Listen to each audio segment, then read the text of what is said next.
In this video, guys, we're going to compare going big in one trade versus smaller in many trades. So the same monetary risk, but just the difference between the two. Stay tuned. Hey guys, warm welcome to you. All right, so one of the decisions we often have to make as traders, and we kind of generally, let's just kind of jump to the summary now, is that the answer lies somewhere between these two, but for each one of us, it's going to lean one way or the other. Now, what I'm going to compare here in this brief video, guys, is going big on one trade and going small on many. So say, for example, you're risking, to plug a figure out of the air, $10,000 on a group of trades. You might do 10 trades at $1,000 risk per trade, or you might say, hey, I'm prepared to risk $10,000.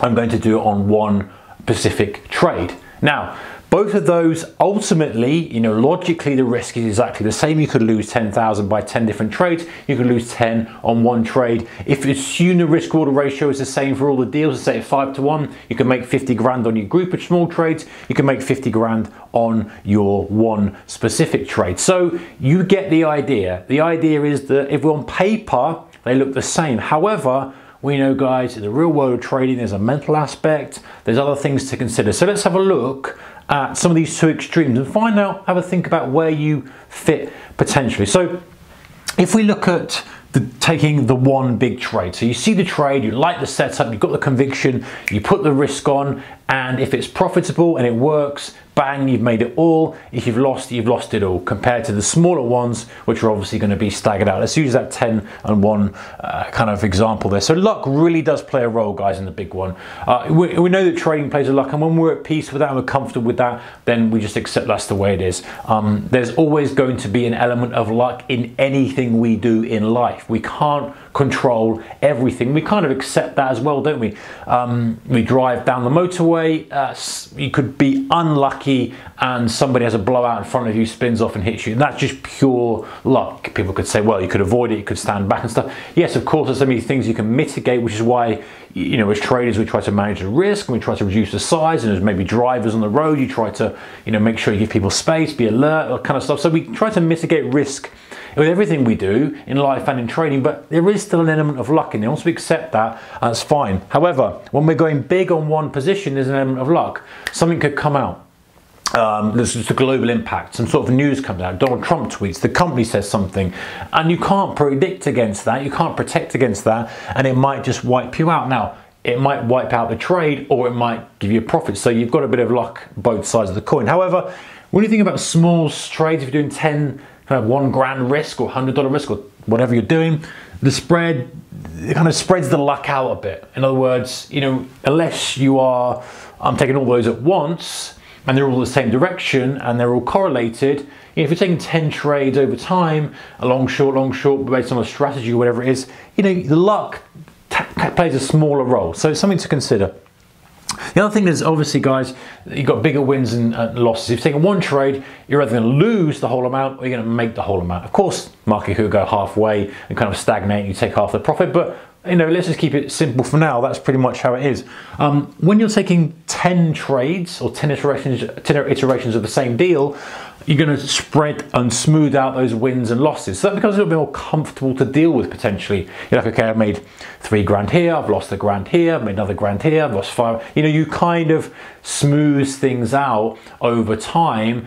And yes, you might get them all winners and you might in the same outcome, they might all be losers in the same outcome, but the likelihood is it's going to be somewhere in between the two. So, that's something to consider. The other thing you've got to be careful of, guys, when you're taking lots of small trades, if you like, is relying on there being enough setups. If you have a very particular setup that you like, this may take several months to come to fruition if you're swing trading. So to take 10 setups might take you such a long time. And so you've also got to consider the time it's going to take you to make that money. If you think about, okay, I'm taking one big trade, it's waiting for this setup, bang, and I get it and I take it, you're going to make that money or lose the money within the 2-week period, whatever you're trading. Whereas if you are waiting for a setup, you might not get it, and so it might take you a long time. So you've got to bear that in mind as well. It's not always just down to risk and always just down to risk reward and all this stuff. At the end of the day, guys, if it takes you 10 years to make 100 grand and you've got a 100 grand pot, for some people that might be, that's okay because I'm making, but if you're working every day for that, it's probably not worth it. So you've got to consider, what am I doing for worth and for the time I'm spending and for the capital I'm allocating and all these kind of things. Another thing to think of, guys, is conviction on an idea, pros and cons. So, I missed out this one. Can swing hard when something lines up. So in other words, what I mean by this is super terminology here. You can swing hard for the fences. You can really put some capital down when things line up that you really like.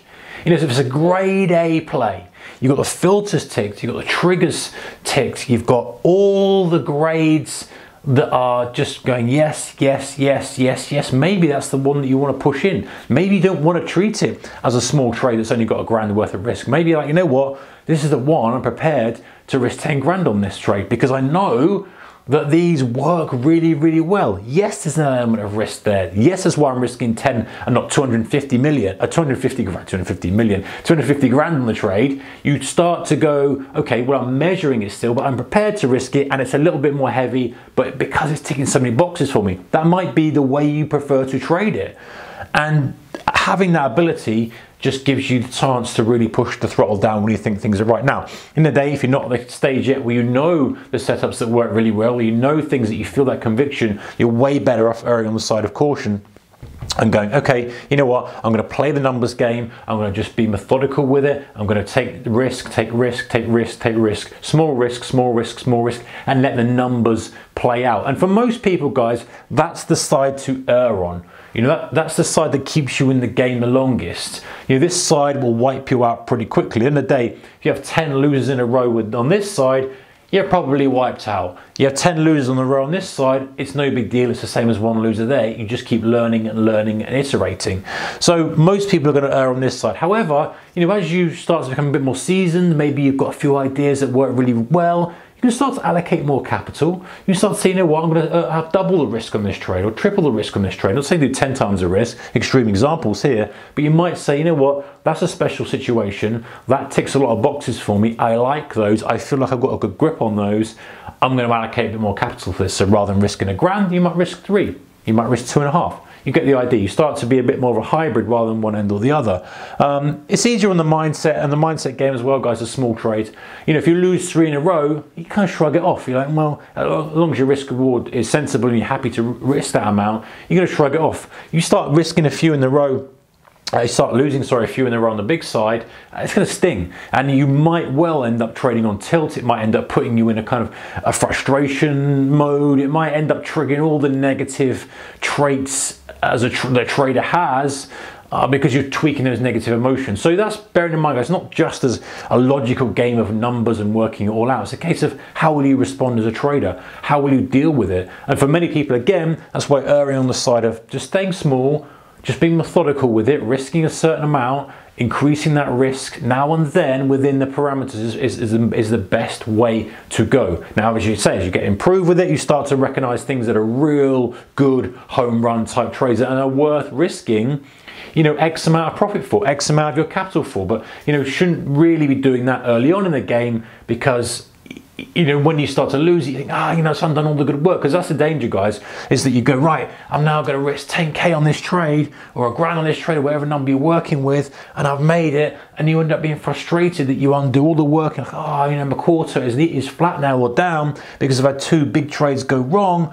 And then, actually, if I'd have done small, it would have been sensible. So it's worth thinking about. However, when things are right and pushing the throttle down, it does help give your account a big boost when you can spot those opportunities and put a little bit more risk on the table. There's no right or wrong, guys. Somewhere in the middle is the right thing for you, but maybe allocate some time to think about, how you adjust your position size on big trades, small trades, same kind of value on all trades. What suits you as a person, what you're trying to achieve, what kind of type of trade you're taking, how often the setups are, what market you're trading. All those things are very personal to you, and so maybe spending a bit of time thinking about that might help move you forward a little bit more. Anyway, guys, take care. I'll see you in the next one. Don't forget to check out our channel sponsor. There's a link to them in the description below. Bye bye for now.